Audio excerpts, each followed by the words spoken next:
extra ready. I have the eye of the tiger. This is going to be a lot of fun. This is going to be really cool.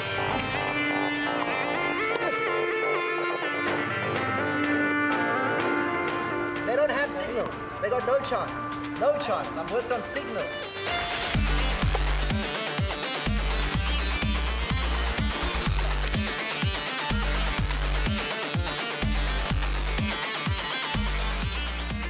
It's Davis Cup weekend, and I was there. I was warming the South African team up. Raven Klaasen was my partner on the day, and we took out the likes of TT and the Team South Africa coach. We were just too strong, Raven. Good to have you on Sport at 10. I just want to set you up to our viewers before I really get into you, because it's not every day we get someone like Raven Klaasen in the studio. He is ranked number 10 in the world at doubles tennis, and this year alone was able to beat Nadal and Djokovic. No one gets to say that. Oh, hey, thanks. First of all, thanks for having me. Yeah, and it's pretty cool that I get to say that finally. You beat Nadal and Djokovic? Tell me a little bit about those stories. Oh man, it's when the draw came out in Indian Wells and we knew that we could potentially face Nadal in the second round. Both Raj, my partner, and I were a little bit concerned because Nadal had actually won that tournament 2 times before, you know, and all the players that play him, they talk about how aggressive he is and how strong and powerful he is on court. So. We walked out onto I think it was court 2 in Indian Wells. The crowd was obviously just all there. This is California. Like the sun is out. It's Palm Springs. Beautiful. Yeah, it's a beautiful day, and you have 7,000 people not wanting you to win. So a quite challenging scenario. And I have to say, the first half an hour was a complete blur to me. I don't remember much because I was just so nervous. But yeah, as is the case in tennis, the scoreboard allows you to hang in there for a while, and I managed to convince myself to stay positive. We saved a few match points and then got a win. Then that was Nadal and his partner gone. Yeah. Still up on the horizon is Novak Djokovic and his partner. Yeah. It didn't get any easier in the next round, I will say. And there's a reason why those guys are so good. They really know how to play the game at a high level. And I don't know how we got through that one either, because we ended up losing the first set 6-2 and then hung in there again. And in the end, we got lucky to get through another win. So lucky? What do you mean lucky?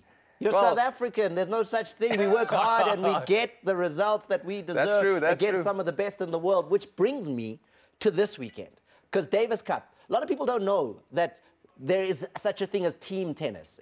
Tennis is always either doubles or it's you play it individually. But there's team tennis. That's what the Davis Cup is. Well, the Davis Cup format is the oldest team sport, I think, in the world. And it's one of the most fun versions of the sport, because you're not just competing for yourself anymore. You kind of, when you're out on the court and it's your turn to play, you're carrying the sort of the hopes of the team on your shoulders and of the nation in this case, you know, because you're playing for your country. And I have to say that it makes players want to dig that extra little bit more, just to kind of make sure that you contribute to the effort. We beat Estonia in the previous round. You were part of that victory. Now Slovenia come to Pretoria, to the Irene Country Club. Can we expect another victory as we continue to try and get to the later stages of the Davis Cup? Hey, Irene is home base for us. You know, that's a fort for us. We've built up a very good reputation out there at that club, and now it's a matter of going out there and taking care of business this weekend. I think it's probably 50-50, but we look forward to it. Now, you think we have an advantage because we are playing up here in Gauteng on the high veld. The Slovenians are not ready for this. What are they not ready for? Well, there's not many places in the world where you can play at this kind of altitude. You know, the ball flies so fast through the air. It carries a lot further.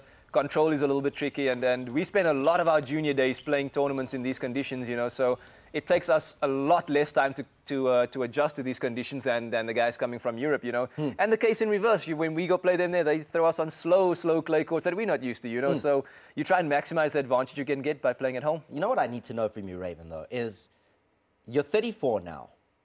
Oh, man. Why have you waited this long to play the best tennis of your career? I mean, that's what tennis people are saying now. You are now playing the best tennis of your career.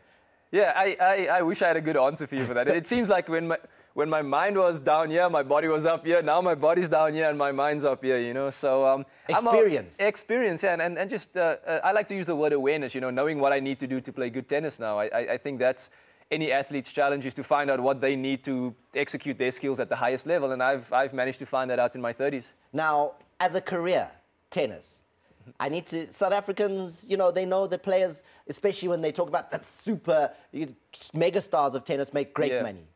how do you do as a South African who would have had to, you know, start at the very bottom without all the advantages of being able to be based in Europe or in America and all of that? Very good question. Part of my sort of transition to get to where I am now has been aided by people who wanted me to do well too. You know, I've had coaches over the years that have coached me for very little money. I've had people in my camp that have supported me when things have gone badly. And I've had a little bit of luck that I was probably a little naive when I was earlier about how the world really works. And I have a passion for tennis that's undeniable. You know, I wanted to make it in this sport more than anything else. And I think the combination of those factors have really kept me going for a long time. But like I said, the immediate factors are most likely my family, my coach, my mental coach, my physical coach, all those people, the team right around me who keep me positive. What's Team South Africa planning to achieve in this year's Davis Cup?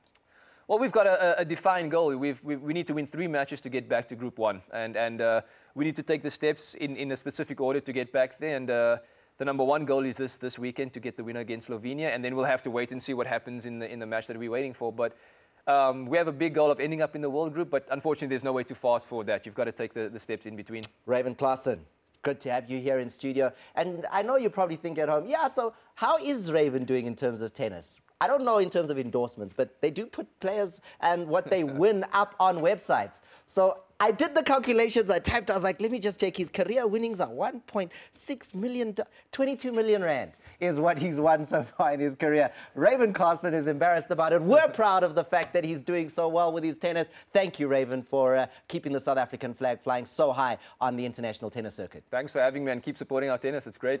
And then a little bit of change, man. You know, something there. He's doing well. Shambudinho, Ore. Thomas, re ka mona ka motswalosi re ra le lebohela hore le re supportile ntse re le dinonyane le fofile how long le fly which airways le up the beds nka se bui le bona ba re ke nne le fokola swalosi Thomas ka break ena re up the beds up the beds up the beds